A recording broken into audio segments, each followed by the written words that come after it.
Basically, my concept is that we could approach this from different ways, but I'm going to focus more on the mental health aspect in this talk, and we'll deal more with some of the other aspects of health, the healthy self, later on in some of the other talks.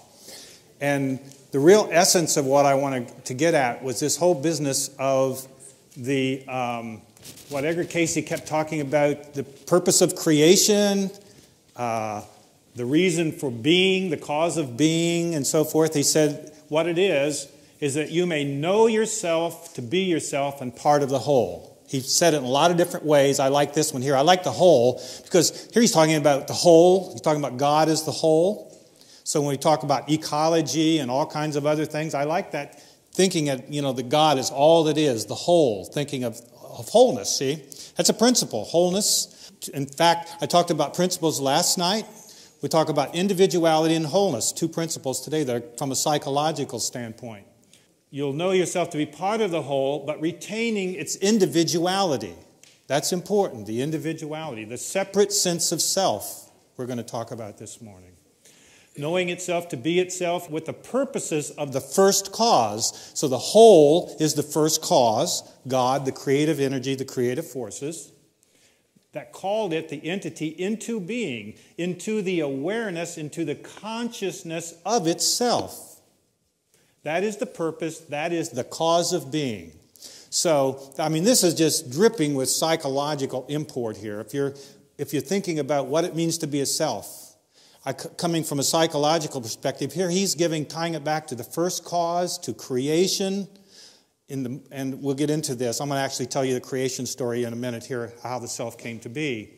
But it's just so broad, it's philosophical, it covers all the bases, and yet he's going to talk about the reason for being. He's going to talk about why we have this self, the separate sense of self, and yet be part of the whole, connected to others, connected to God, connected to each other, connected to the environment. Again, that ecological sense we'll touch on. How do you have this separate self with the boundaries, with your own issues, your own choices, your own sacred space, and yet still be connected to all that is, to each other? It's about relationships. Another way to think about this, healthy relationships, which is a big part if you're doing counseling or anything. A lot of what you'll be dealing with is relationship problems. So we're going to touch on some of that from various perspectives. How many parents do we have here? Okay, great. Did you ever notice that when you have a child, how wonderful it is to have the sweet little thing? And then at some point, the sweet little thing, reaches adolescence and the hormones start flowing.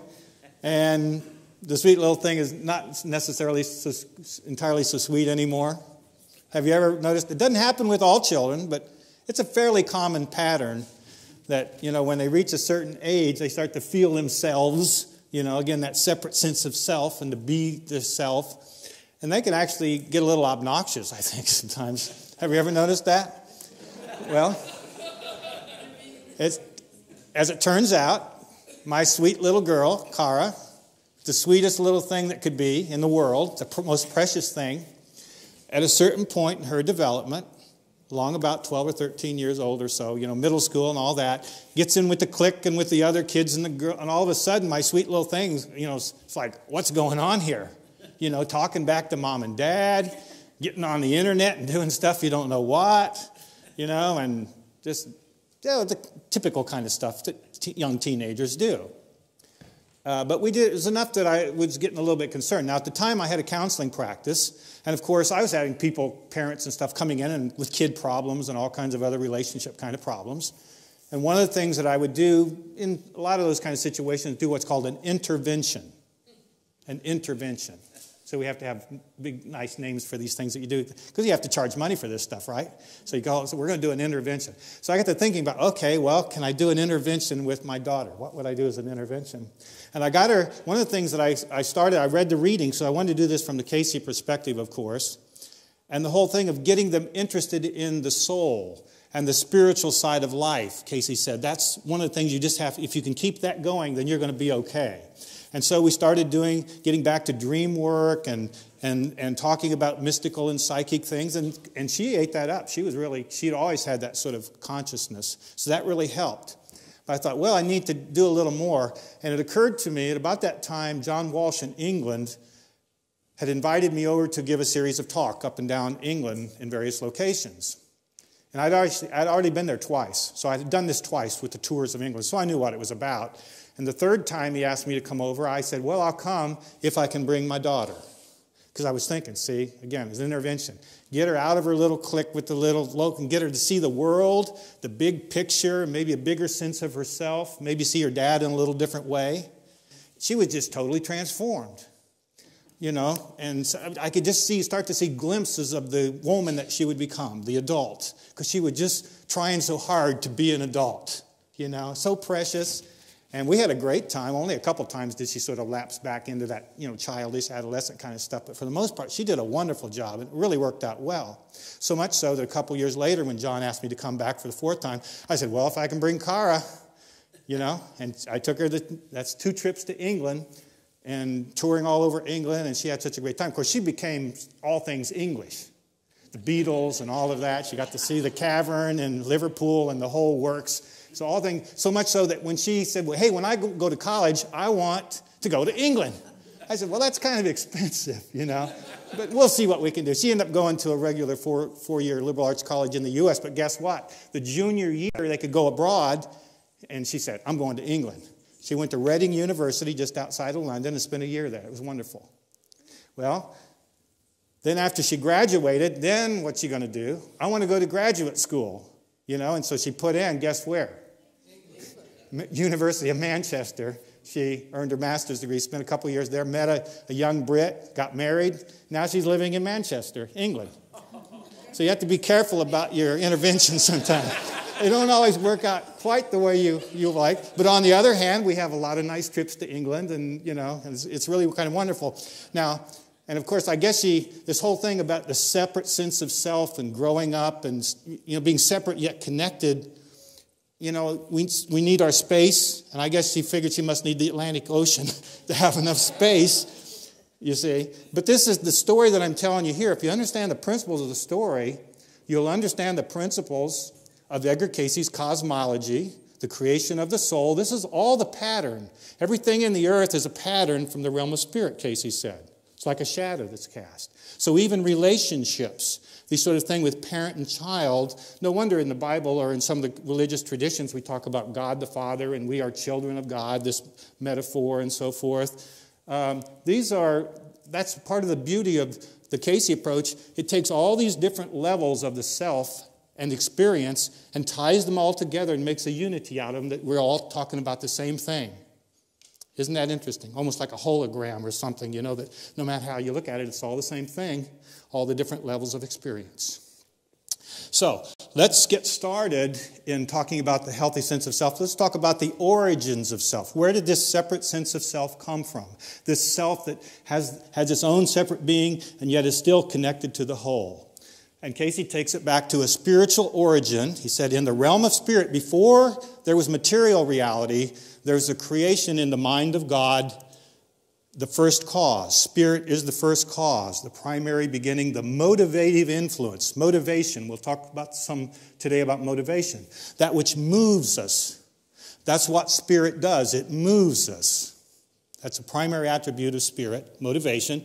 God was motivated. So the first existence is in the mind of the Creator as all souls became a part of creation in the beginning. Now, when he means in the beginning here, before physical creation of the universe.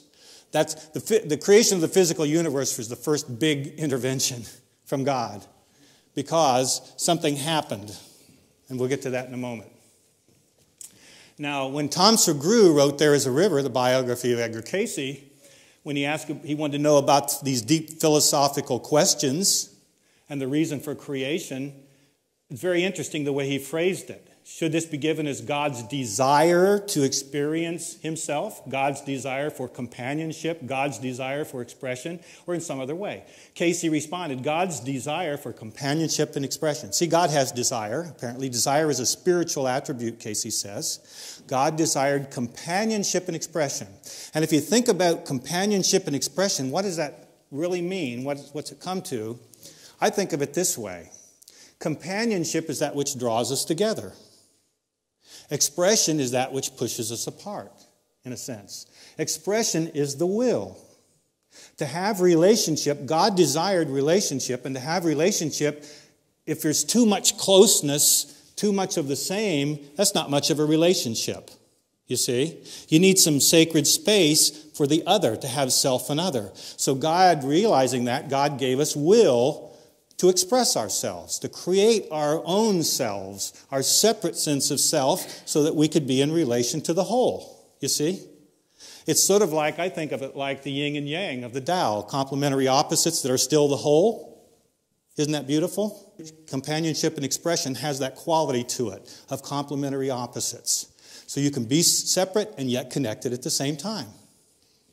And so here again, the purpose of life. I'll have a number of these quotes, and don't try not to get tired of them, because I just love it in the readings, the way Cayce keeps phrasing it in little different ways and making these nuances.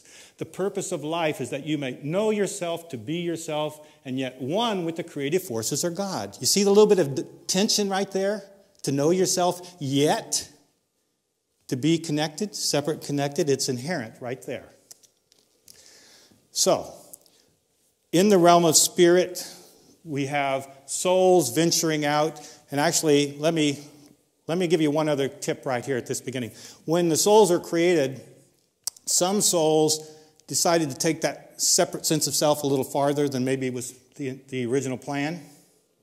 And so we have rebellion in spirit.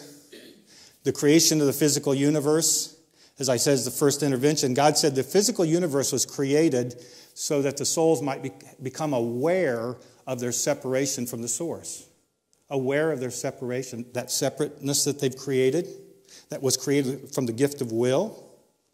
And the physical universe gives the space that we need to express that and experience it. It gives time, so we have as much time as we need to explore the dimensions of the selfhood and relationships. And of course, all that's in patience, of course, through eternity. Time, space, and patience, the triune that the readings talked about. So we have this flight of the soul as it makes its way through the universe, exploring the universe, these godlings. And some of them make it to our solar system and actually make it to planet Earth. Of course, in the religious literatures, we have this concept of the fall. So is this going forth, the flight of the soul to experience itself? Trying out its wings, is it a fall or a great adventure? Here we have, being kicked out of the Garden of Eden. Sometimes this takes on a pretty negative view. Or is it a great adventure, souls trying out their wings? Cayce actually gave this very interesting quote, which you can interpret in different ways. This flight of the soul, he said, the soul has flown out from its source to try out its wings, to seek its own doing or undoing. Isn't that a beautiful sort of way to put it, poetic? To try out its wings. We are souls trying out our wings, trying out our wills, as co-creators and creating things and exploring the separate sense of self. And yet we don't want to get too far out and get lost and separated, you see. Now in the Revelation, which I'm going to allude to in a couple points here, all this is described in the Revelation. Cayce said the Revelation, at one point he said, it's the story of the soul's journey through materiality. And in that journey, of course, we had come across some of these really nasty-looking creatures, the great beasts, like the red dragon, the beast of rebellion, he said. Now this is the beast of rebellion, goes back to that rebellion in spirit, before the creation of the physical universe. Is this when some of the souls took that separate sense of self farther than was the original plan? And so we're going to come back to this one, because this is part of sort of the monkey wrench in this whole know yourself to be yourself and yet one with the whole. We're going to have to come back, but I want to hold off on it for a while so we can get a little more knowledge under our belt. But this is the story that Jesus kept telling in his parables, like the prodigal son. The prodigal son went off on his own, sort of to try out his wings for his doing or undoing. Of course, he ended up in the pigsty, not so nice, but he did make it back to the source, so to speak. He made it back to his father. So he made the unity. And the same way with the little lamb that went astray, kind of went off wandering, perhaps seeking its own a sense of self, exploring, got lost, and the shepherd had to find it and bring it back to the fold. This is Jesus' way of telling this same story of the soul, making its way through eternity, finding its way back to its source. Here's a reading given for Morton Blumenthal, who is Mr. 900. In the first cause or principle, all is perfect. In the creation of a soul, we find that portion may become a living soul and equal with the Creator. To reach that position when separated, must pass through all stages of development that it may become one with the Creator. So there he's laying it out. All was created, everything was fine in the beginning, when it was created in the mind of God. We were equal with God, but yet we became separated. And must pass through all stages of development. That's the growth and development that we go through on planet Earth and the school classrooms in this universe where we learn to grow up and be fit companions with the Creator. That's the purpose. So we had the universe as the first intervention. There was another major intervention in the Cayce's cosmology. Once the universe was created and some souls found their way to Earth and they became entangled in flesh bodies and all of that. And so there had to be another great intervention of what I call the fivefold projection, where the perfect human form was put into the earth so that we could have this vehicle to reconnect ourselves with our source so we didn't get too far astray. And that's the story in the Genesis account with Adam and Eve, for those of you familiar with Cayce's approach to that. The soul of each individual is a portion of the whole with the birthright of creative forces to become a co-creator with the Father, co-labor with Him. That whole concept that the plan was that we would be partners and co-creators and equal with God. And that's where we're headed. So the question becomes, how do we get back to there? And let me give you a tip-off here, because I'm going through some of these slides. Here's a major theme to keep in mind. In order to have relationships, we have to have the separate sense of self and yet still be connected. We get the separate sense of self from the will, the gift of the Creator that we can choose, and how we use that will creates the individuality that makes us distinct from one another. So someone likes red color, and somebody else likes blue color, you see? And this, that, and the other. We have these preferences and choices, the way we use our will, and we create such distinct individuality. We're all different. And that's what makes it so wonderful when you're having relationships, to have that diversity. If we were all the same, it'd be pretty boring, wouldn't it? So can you see how that works? And the will creates that separate sense of self, but what brings us back to the whole? In the Cayce readings, it's a spiritual ideal. So as we go through this, and we get this sense of separate and connected and a healthy sense of self, yes, the will gives us the separation, but it's the ideal that brings us back into the connection with the whole. We are gods in the making, not the God, but gods in the making.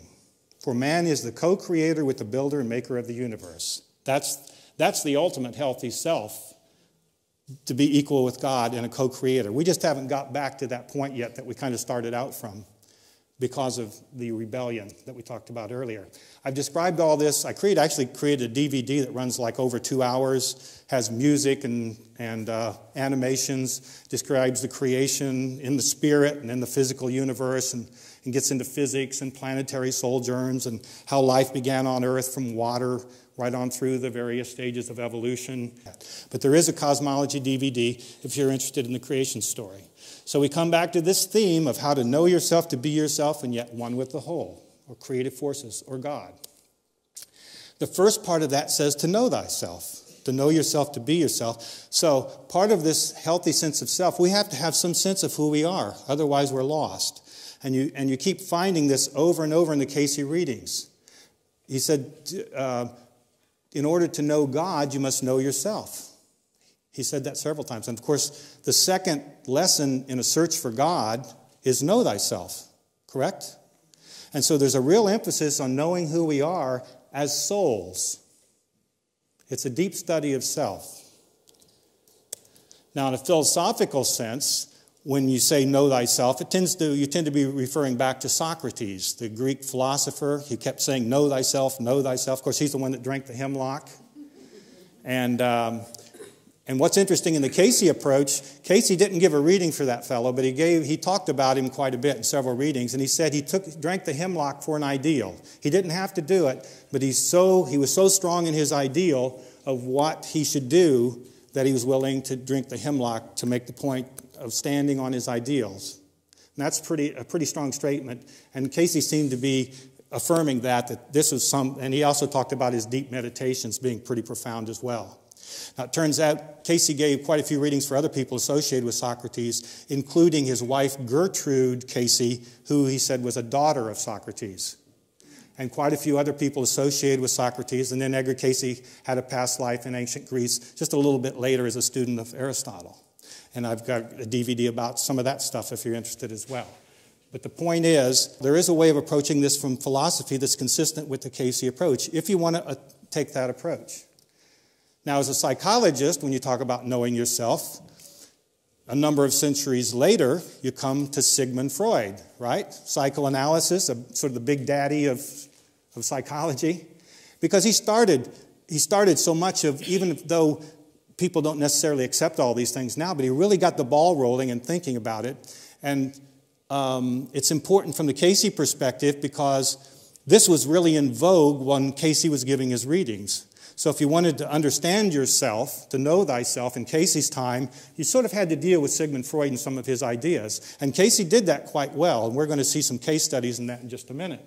But the idea of that there's multiple aspects, the id, ego, superego to the self, that's very consistent with the Cayce approach, with levels of consciousness, conscious, subconscious, and in altered states and dream states and hypnosis and so forth. That's pretty consistent with Cayce. Of course, he took it one step further and talked about the superconscious. You see, he brought spirit and soul into it, which Freud didn't. And Freud liked to talk about childhood experiences, particularly with your parents, and your relationships with your parents sort of determined the rest of your life, the Oedipus complex and the Electra complex and all of that. And repression in terms of bad experiences can get trauma, can get internalized and cause problems later on. Well, you find that in the Cayce readings. He acknowledged that as well. He just took it further and said, not only in your childhood, but your past lives, not only in the earth, but in other sojourns on other planets, other realms, all of this is part of who you are, if you want to know yourself. And so, not inconsistent necessarily, he just broadened it out and said, include the soul in all of this. And that's what it means to know yourself, part of this healthy sense of self. And he recommended the revelation as a means of knowing yourself. We're going to come back to the individual that he gave this for in just a moment, but he said if you take the revelation and with the idea of the body as the interpretation, that you'll really know how to analyze, psychoanalyze, mentally analyze others. Now that was like a red flag waving in front of me, in terms of from a psychological standpoint. I just had to understand the revelation. If I took Cayce seriously, and that's what I did, I approached the revelation in terms of from a psychological standpoint. I think I may have learned more from the revelation in terms of psychology than I did in graduate school, actually.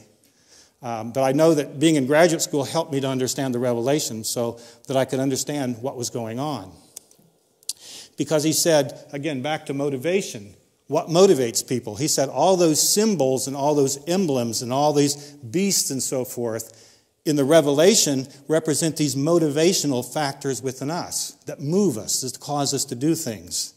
And so if you want to understand our internal states and why we do what we do and why we are the way we are, he said study the revelation. And of course you have the churches, which represent the glands in the body and pour out their hormones, which can influence our mood and our thinking in the revelation. And some people correspond that to the chakras of some of the yogic traditions, of the energy centers, of course. Some of my favorite images are like the four angels at the corners of the earth holding back the winds. And Cayce said that represents heredity and environment. Now, in mainstream psychology, it's heredity, environment. See, environment, that's Freud. Heredity is genetics, which is really big now. And again, mainstream psychology would leave it at that point. And those are two of the angels in the Revelation. Cayce said, well, there's two more angels, and that's heredity and environment of your past lives on Earth, reincarnation, and your past lives in other realms, the planetary soldier. So you get, those are the sort of things that he would give in a life reading, you see, to understand yourself. And so when you look at the revelation from that standpoint and these symbols, it really takes on a grand perspective that's very deep psychologically. That's how you can understand yourself, by understanding the revelation. You also have the two witnesses in the revelation in chapter 11. And he said one represents your past lives on Earth, the other represents the past lives in these planetary sojourns. Of course, the witnesses give their testimony and they're killed. So sometimes we don't like what we find out about ourselves or we resist it. But they were resurrected after 3 days and came back, you see. And so all that's in the Revelation. There's a DVD over here if you're interested in that as well. And it's got the music and all the rest to go with it. You can play it on your TV if you like. Now, another approach to understanding the self, to know thyself, in the Cayce readings, is to think in terms of personality and individuality. And I took, a number of courses on personality in graduate school, so from a psychological standpoint, I can appreciate that. And it turns out what Edgar Cayce said about personality is pretty much what I learned in grad school. The individuality was something else entirely. Cayce said personality is that which the entity consciously or unconsciously spreads out before others to be seen of others. It's like the clothes we wear. And so we like to dress ourselves up and express ourselves with pretty clothes, and we like other people to admire how we look in our pretty clothes. It's sort of like that, in a way. It's kind of superficial in a way. It's just the exterior that we're sending out there. And he said there's also another level to this, in trying to be like peacocks, or trying to be, pretty to other people, or to impress other people. He said sometimes there's a motivation. Again, we get back to motivation. There's a motivation because we approach other people with the desire to be used or needed by that others would have to give. In other words, we sort of assess people how they can be useful to us, and then we present ourselves in a way that we get what we need from them. Not so strange. I mean, that's pretty standard psychology, but there it is in the Cayce reading. So he's saying that's part of personality too. So it's not just that we're presenting this image of ourselves for a reason because we want to get something, you see. Interesting. Personality is that which we wish others to think and see. Individuality is that your soul prays, your soul hopes for and desires. So individuality is this aspect of ourself that includes the soul. You see, that's how it goes deeper than just mere psychology. Personality and individuality. And what he basically said was, we need to get the two together so that the inside and the outside match. They're integrated. They're coherent. So that what you present to others is actually a reflection of this individuality or this soul self that's deeper within. I think of that as being authentic, when the inside matches the outside, you see? And so that's part of a healthy self, and that's part of this personality and individuality. He said that very often, if you want to get in touch with the individuality, in an emergency or crisis, that's when the individuality will come out sometimes. Have you ever noticed that? They say that the best and the worst can come out in a crisis. Well, the best would be the individuality for the most part, unless your individuality is pretty mixed up, and that can be the case because, again, we're talking about the soul here. But that tends to push us to that level of getting us beyond the superficial, to deal with the deeper issues. And, of course, the universe is on purpose, and these are sometimes our lessons. And if you can, and I've noticed this within myself, when I'm in a really difficult situation, I used to get into some of these when I was working in the mental health system with people with schizophrenia and some of those kind of things, where it's life and death sometimes, or other kind of difficult situations. And you just have to sort of, rise above the immediate little stuff and take it to another level within yourself so that you can deal with this at a soul level, or from a spiritual premise, if you will. That's your individuality. And that tends to come out very much in an emergency or a crisis. Or if you don't do that and you stick to the personality, then you just keep getting all tangled up in the mess, and it ends up a mess, and then you got to go through the whole thing again at some other point because you haven't learned the lesson. So you might as well elevate it. He actually talked about that. To stand aside and watch self pass by was a way of doing that. So if you can, we call this disassociation in psychology, but if you can disassociate yourself enough to get to this other level of the individuality, then you can take it from a soul perspective and really learn and grow from the experience. Stand aside and watch self pass by. Okay, a case study here that kind of ties some of these concepts together. Husband and wife, they were both chiropractors. They were having really major marital problems. I think the wife, from what I read between the lines, she had almost killed herself. She had some suicide attempts perhaps. Really unhappy, some real sexual dysfunction in their relationship, which he took on the wife's part back to some past lives where she was probably abused and so forth in a past life. Could have been the husband, who knows? You know, he didn't point that out, but you kind of wonder because they're having these problems.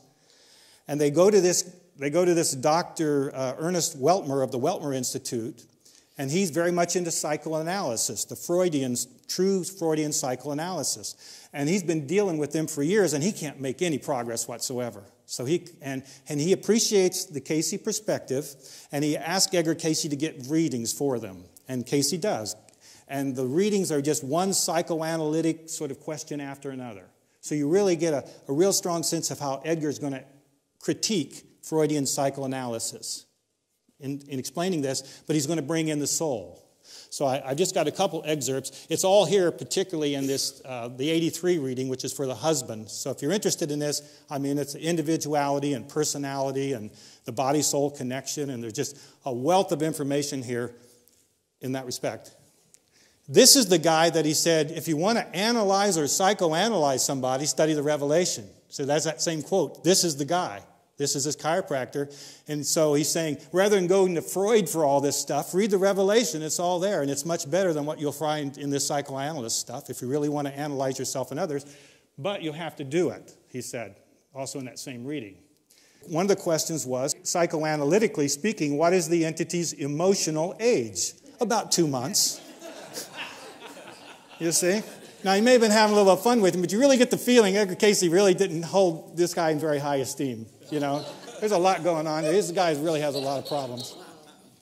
To what extent have childhood home influences incapacitated the entity for a normal, happy marriage? Seems like a reasonable question, particularly from a Freudian standpoint, where all this stuff happens in early childhood and then you have to live with it for the rest of your life. Cayce said just as much as the individual entity lets it have. In other words, the will is supreme.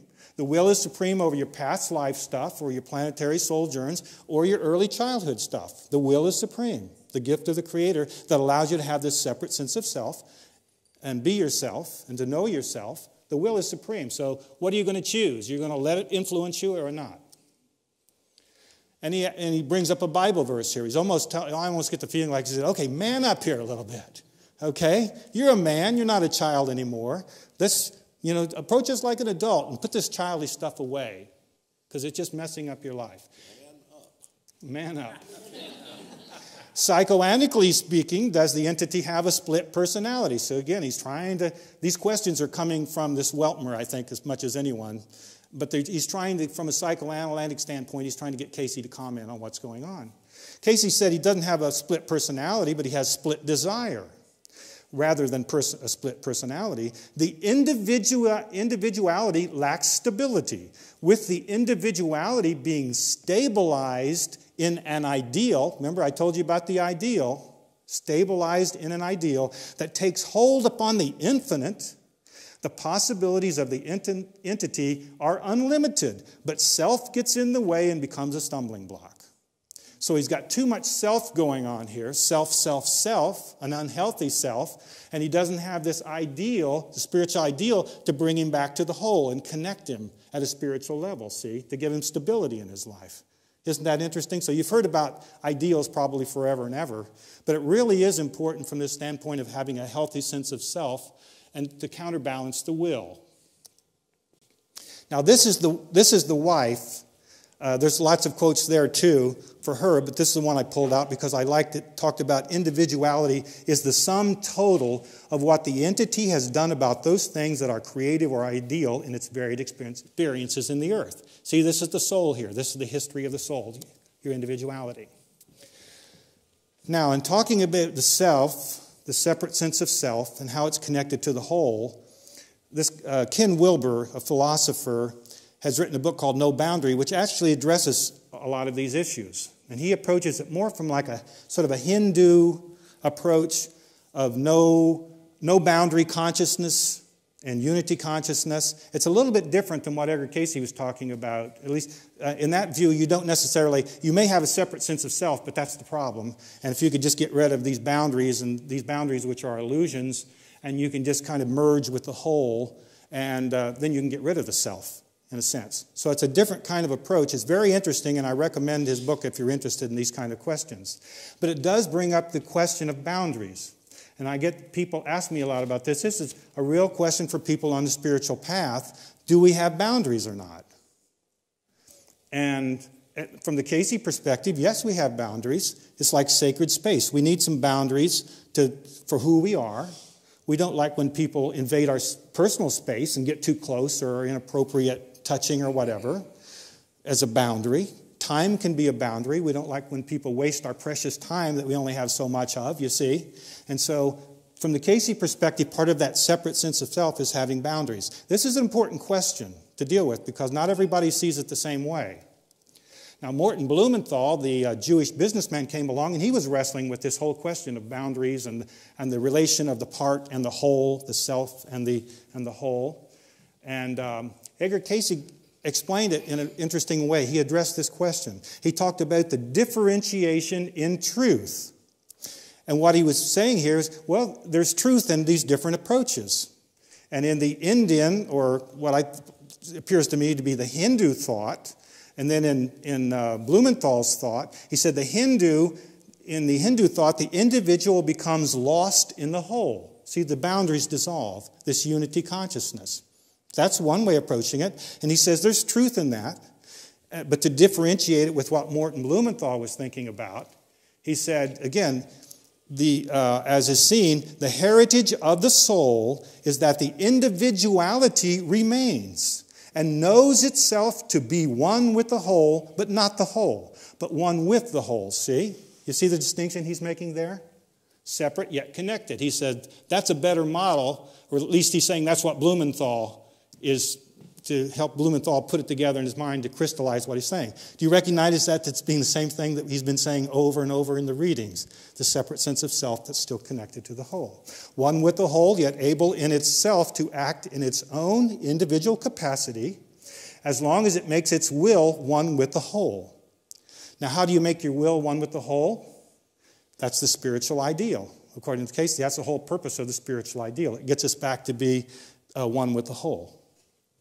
Now, Blumenthal's wife, Adele Blumenthal, got the same sort of response in one of her readings and talks about this, the soul liveth and is a portion of the creative energy and it returns to the whole, yet reserving in itself the oneness in the ability to know itself individual and yet a portion of the whole. I just love reading those readings. I could just read them over and over because they're almost like poetry to someone that's wrestling with this deep psychology of Cayce. He just lays it out there so nice. You even find it in the Search for God material in 262-52, where he talks about how you be one with the source or equal with and yet separate from that first cause, the first cause being God, as part of the search for God.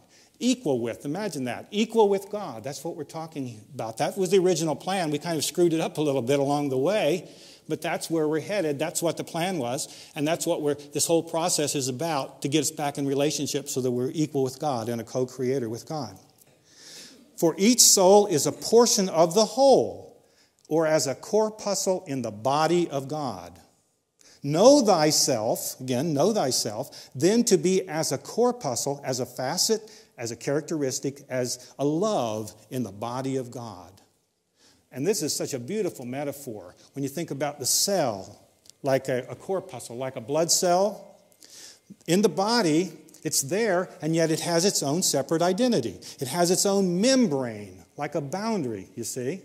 And in the reading, sometimes you get the sense that the various cells and the tissues have their own consciousness. But this membrane is flexible, it's permeable, it lets materials selectively in and out to do its job, and yet it's part of the whole. It doesn't exist out there by itself, it's doing its job as part of the whole.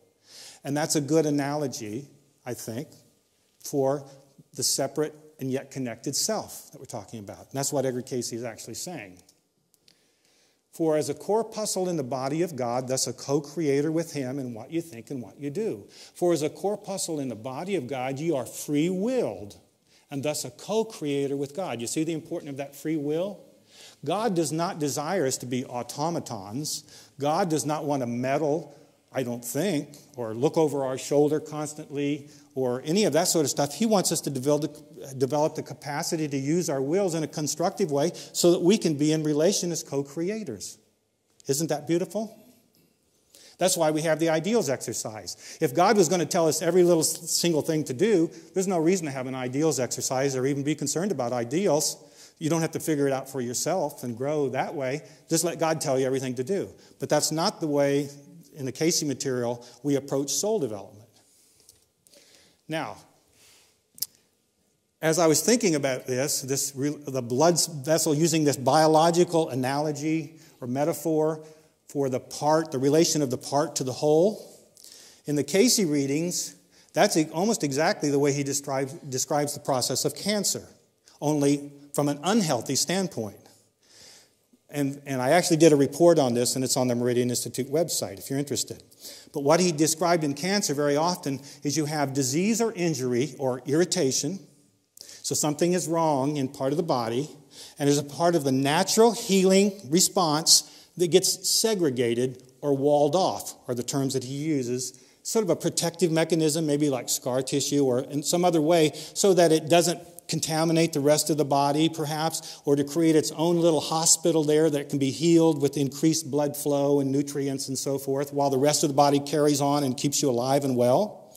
And then normally the tissue's healed or the injury is healed, and it all gets integrated back into the body seamlessly, and you may not even know it because healing is such a natural healing process within us. But sometimes when that segregation or that walling off of the injured or diseased part happens, it becomes more segregated, more separated than it should. The boundary becomes a barrier. And it's not able to get integrated back into the whole. Can you hear the overtones of the soul here and the rebellion and spirit or whatever, carrying the separation too far and not being able to get back with the whole? And that's what cancer, he says. He says it becomes an entity unto itself. It starts to recognize itself as the whole. It becomes its own entity. And it goes in competition with the rest of the organism to compete for resources, for nutrients and so forth, and becomes a parasite on the body because it thinks it's the whole. And that's the problem you get with the unhealthy self, that instead of being to know itself, to be itself, and yet one with the whole, where that separation becomes so rigid and such a boundary that you lose connection with the whole and you take yourself to be the whole, or you take yourself to be God, you see? And that's the problem. If you look around in society, we have a major problem with this, with people who, that's their framework. They may not think of it that way, but that's basically what's going on.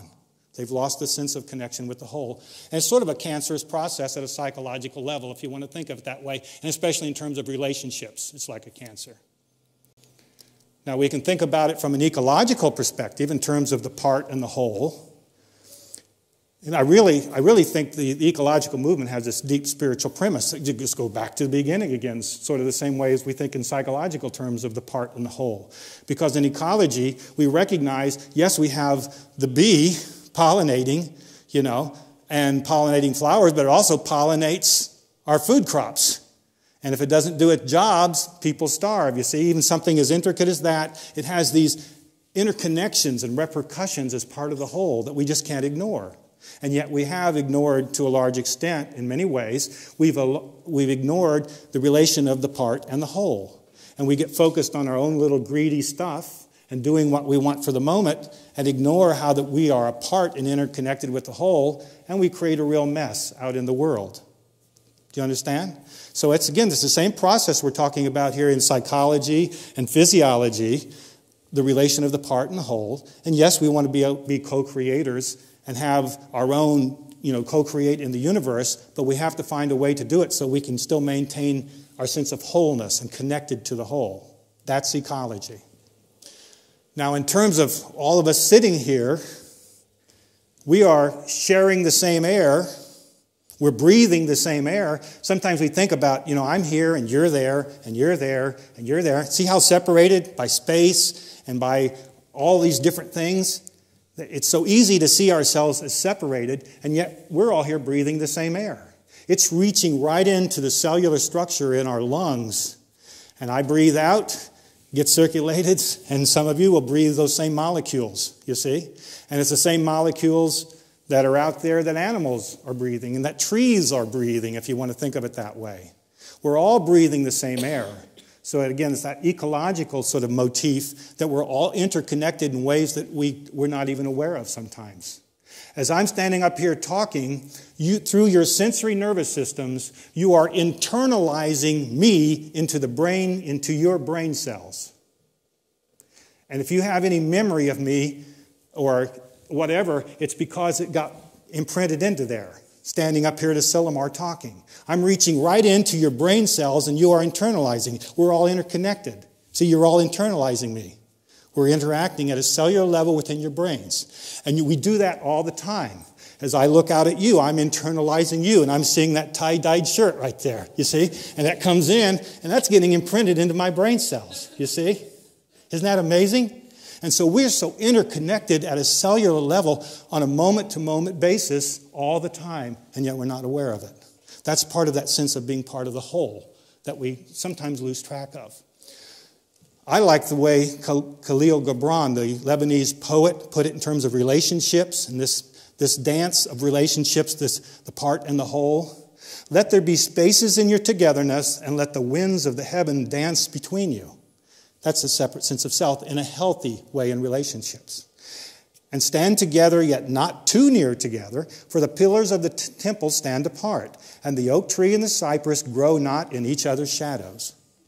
So he's giving a sense of how to have that separate sense of self, having some sacred space in your relationship, and yet still have the relationship, and still have beautiful relationship. Isn't that interesting? From a poet standpoint. So we've looked at this from poetry, we've looked at it from physiology, we've looked at it from psychology and philosophy and cosmology. We've approached this same dynamic from so many different perspectives that I told you we would in the beginning. Now, if you look at it from a psychopathology standpoint, which, as again, from a psychological standpoint, you get people coming in for counseling and so forth, and you have to write something on their chart as to what their problem is. We call these dysfunctions of relationship that have to do with this problem of self and others and separate sense of self, yet be connected. We tend to call those personality disorders on the whole. We label these things and we don't even know what they are. That's a pretty common thing in medicine and psychiatry and psychology. But antisocial personality disorder, sociopathic behaviors, people that are criminals. Can you see how there's an imbalance there in the self and others problem? Where you may be too much focused in self and you're not considerate of other people and how you're affecting them. Gets back to almost like that cancer analogy, you see?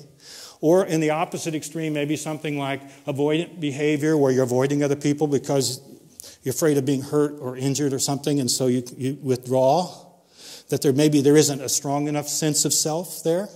Of using your will to co-create, or dependent personality, which is maybe the same sort of thing where you don't have enough of a sense of self, so you become dependent on other people.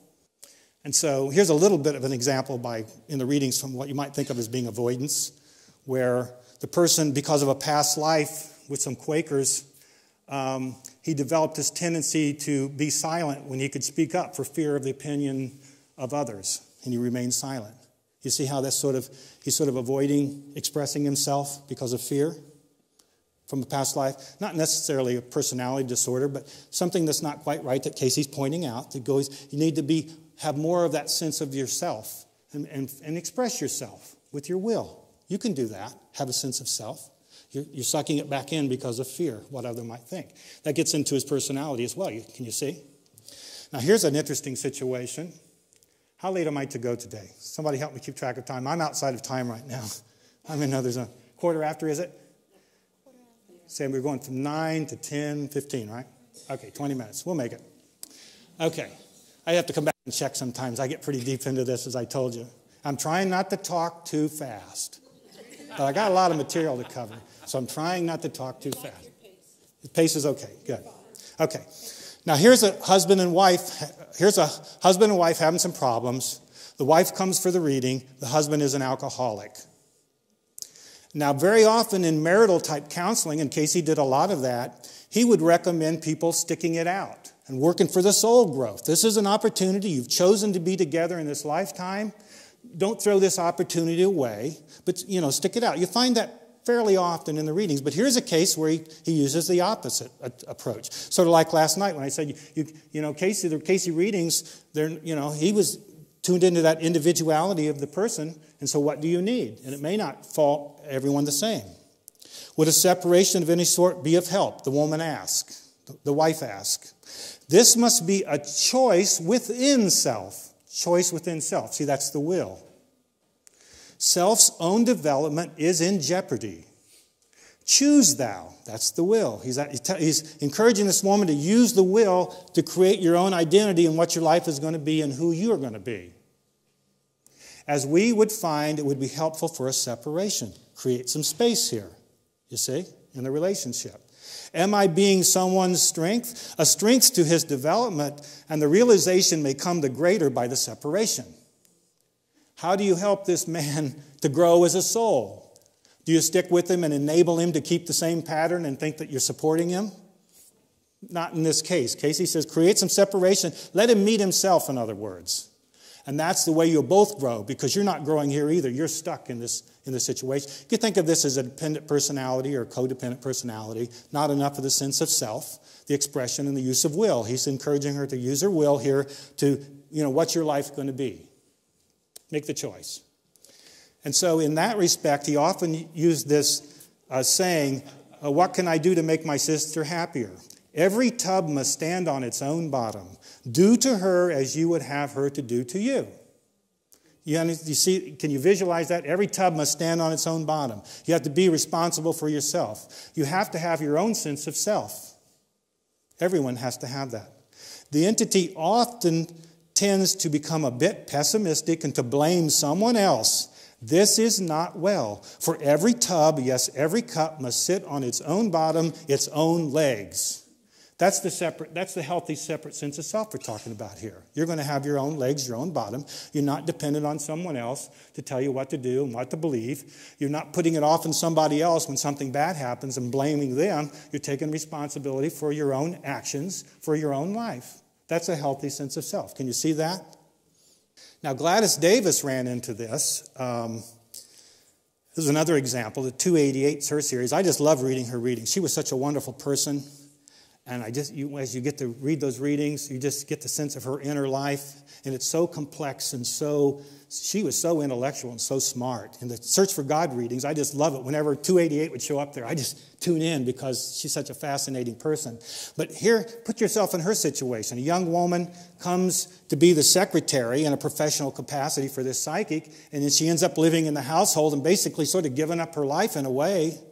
And her own identity, to know yourself, to be yourself, and yet one with the whole. Well, she got a lot of connection going on there, but where's her life in all of this? Is she going to get married and have children and have her own life or not? And then, of course, you bring in the past life connections, and wow, going back to Egypt and, Persia and France and all this stuff going in. And she had all these conflicting things going on trying to figure it out. And so she got a reading, and she wondered, would it be well to separate my association from the work with my personal life? In other words, sort of creates a boundary here. See? And the response was, well, these turmoils and these strife come as indecisions as to what the will of the Father respecting varied relationships. So it is a relationship issue, and the will of the Father, in other words, I think of that as the will of God, the will of the Father is the will of the whole. What is the best for everyone concerned here? And are you willing to work with a spiritual ideal to come to terms with that? That's what he's addressing here. Can the personal life be separated and the best result? If that is the decision, now that's the will. Decision and choice, that's the will. If that's the way you want to use your will, would be better that they separate. For each tub, each barrel, each body, each soul answers to that within itself. And apparently that quote comes from John Bunyan, as Cayce liked to draw these sayings from various sources. So he's getting the same thing back to her, the same, you have to have your own life, you have to make this decision within yourself, use your spiritual ideals so you can come to terms with it. And of course, she decided to stick it out, and I think she made a good choice, because otherwise these readings would be harder to understand than they are. So I'm really glad that she stuck it out for her ideal. And she went on to be married later and have that aspect of her life and her own life that way, you see. So it did work out for her, I think. And I think that she would say that, even though she struggled with it at the time. In the readings, you keep finding the readings over and over and saying, don't break the will of the child. Can you see why that would be important? This is a woman asking. Over and over, don't break the will of the child in child rearing. If you break the will of the child, the will it can be willful. Yes, it can be obnoxious, as I said earlier, but the will is what is the gift of the Creator that allows us to have the separate sense of self, to be in relationship. That creates a sacred space that allows us to express ourselves and be co-creators. Without that, you become a dish rag or a doormat for anybody. That's where you get into some of these dysfunctional relationships. If you break the will of the child, then they don't have that sense of self. That you need to have a healthy sense of self. Can you see that? Why that would be important? Of course, in talking about healthy self, from a psychological perspective, you often hear people talk about self-esteem. You need more self-esteem and so forth. And Cayce acknowledged that. Do not that which mars self own self-esteem. In other words, don't do something that you know is not right, because then you won't think very highly of yourself. That's good psychological counseling. That's the basis for self-esteem, I think. Self-respect the same way. For what gaineth the man, though he gain the whole world, if he loses his own self-respect and his own soul? Yes, good counsel there, I think. The healthy self has self-respect. The healthy self has a faith in self. The soul that's lost its faith in itself is miserable, you see. So you have to be true to what's within you. Now, I told you earlier when we were talking about the revelation, we were going to come back to this guy. Remember? The great red dragon in the Revelation, the beast of rebellion? Because there's a little bit of a problem here. And it's almost a universal problem. That's why these symbols of the Revelation can be so powerful. We do have that rebellious spirit within us that seems to be part of our nature. And it goes clear back to the creation. And if you take the premise that everything is happening in the now, then that rebellion is still happening now, right? I think most of us can identify with this beast at some point, the part that might want to rebel and create more out of that separate sense of self than needs to be there. And the Cayce's solution for dealing with that is one of these paradoxical interventions, if you will, that you find in all the great wisdom traditions. In the wisdom traditions, like the teachings of Jesus and Buddha and all these, these great teachers throughout the ages, you tend to find that they give a teaching and it almost seems counterintuitive. It seems to be the opposite. If you're thinking from a material, worldly consciousness, it seems to be like, oh, that's just the opposite of the way it should be. So you find Jesus talking about the servant of all is the greatest of all. Or the first shall be last and the last shall be first. Or give if you would receive. You only have what you give away. See, that all runs isn't that run against the grain of what you normally think in our dog-eat-dog materialistic society, for example? We look out for number one. That's the capitalistic mantra, right? Greed is good. And yet the great spiritual teachers took a kind of a paradoxical view of that. You only have what you give away. And so to have the healthy sense of self, Cayce said, you strive for selflessness. Almost sounds like, well, doesn't that defeat the whole purpose of having this healthy sense of self if you're going to be selfless? And it's one of those paradoxes that comes along with spirituality from the spiritual perspective. As you're more selfless, the self actually becomes enhanced.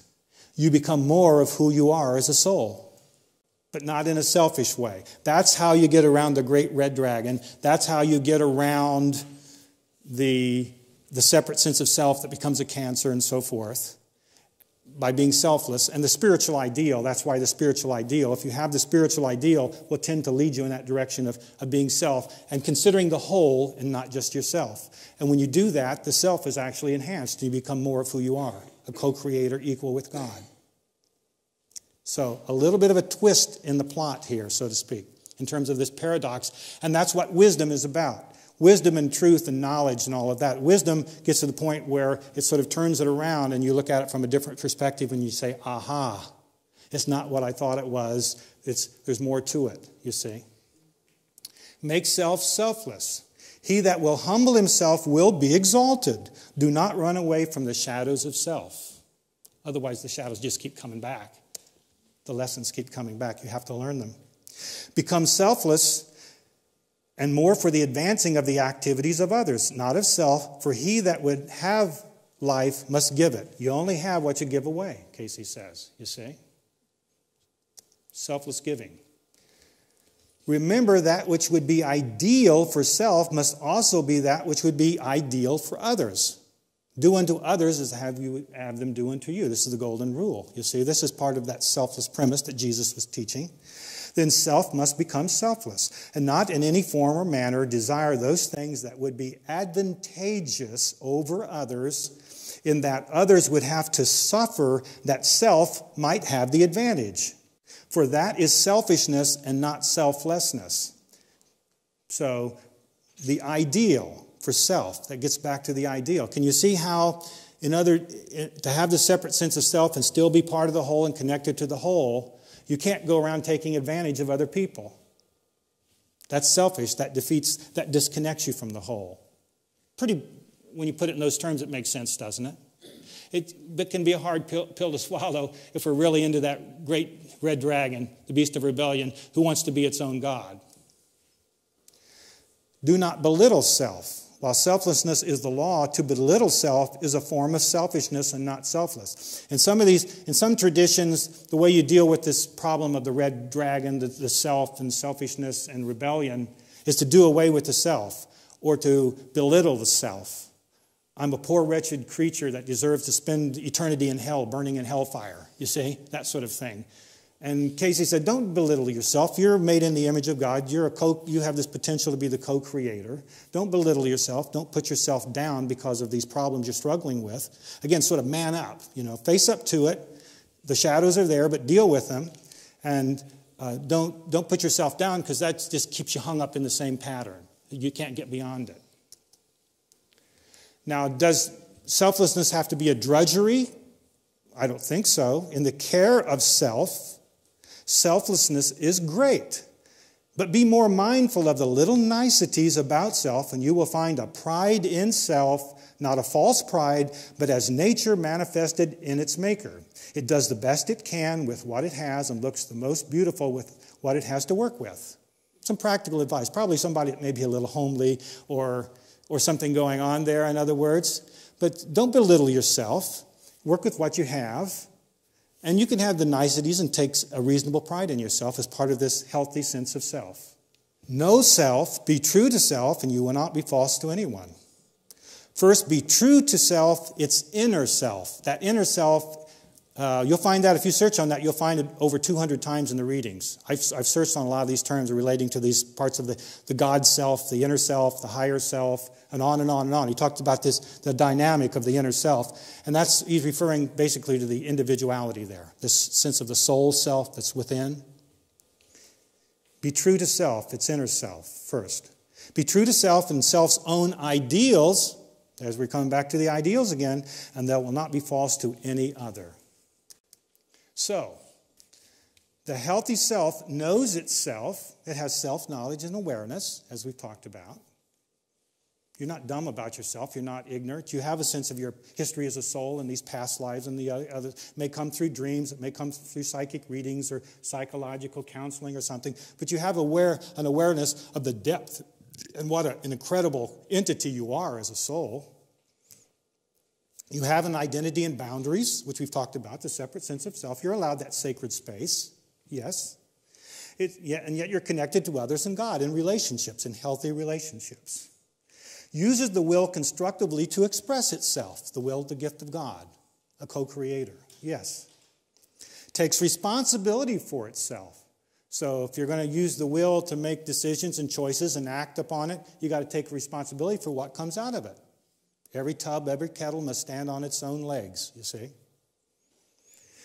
The healthy self grows and develops through challenges, through these crises and emergencies that can arise, and the individuality can come out, and you meet it as a lesson in life, and the soul grows. That's healthy. The healthy self is true to itself and its ideals. I think of that as authenticity. And is not selfish, rather selfless in giving. Can you see how that's... I know I've taken you on a long, circuitous route from a lot of different angles, but can you see the healthy self, how all these sort of works together to create a healthy sense of self from a spiritual perspective and not just psychological or psychoanalytic or biological or whatever? It takes in the whole picture, the healthy self.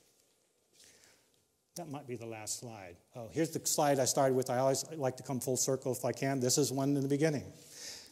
That it, the entity, may know itself to be itself and part of the whole, not the whole, but one with the whole, thus retaining its individuality, knowing itself to be itself, yet one with the purposes of the first cause that called it, the entity, into being, into the awareness, into the consciousness of itself. That is the purpose, that is the cause of being. Isn't that beautiful? Okay, there you have it, the healthy self. Thank you. Thank you.